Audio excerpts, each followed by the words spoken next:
So on for the other post, I suppose what I want to get across a little bit, well, in this one is training shouldn't be all gloom and doom.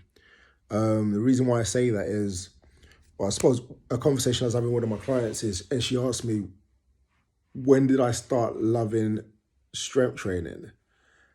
And I think I answered quite generically. I said, oh, you've got to kind of, you don't have to love it. You just kind of have to, I don't know, understand all the benefits you get from strength training, and that should be enough. And then I came back home and I said the same thing to my wife and said to her, yeah, like, do I even really love strength training? And she was like, no, you love strength training. And it got me thinking over the week, and I was like, okay, actually, no, I've loved strength training from day one, right? The reason why I've loved strength training from day one is probably down to sort of growing up in the 80s and seeing people like Arnold Schwarzenegger and Jean-Claude Van Damme and Stallone, and going, okay, for me, in my mind, that is what a man should look like, should be strong, should be muscular, and should be like resilient. So first I got in the gym, I was like, these guys had to do this stuff to build what they've built.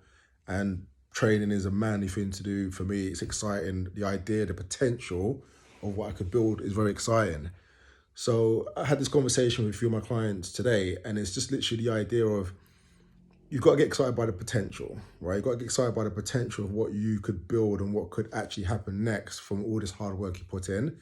And I suppose that's what my job is really. So I go in with my clients and I see all their potential, and I've got to try and make them see their potential. I've got to try and make them believe in their potential and get excited by it. So if you can't get excited by the potential, you're always going to find training quite difficult, because you're just kind of, either you're doing it for other people, you're doing it because society's told you to, or you don't really believe in it.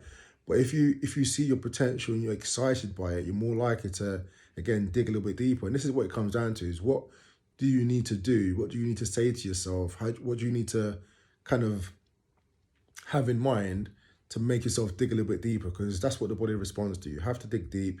You have to really want it, but you have to figure out how to get excited by it. If you can't be excited by it, it's not going to work as well, because you'll give up, because it's not something that's very internally sort of driven. So you have to have that element to it. You have to be excited by it. Okay, it's not all doom and gloom.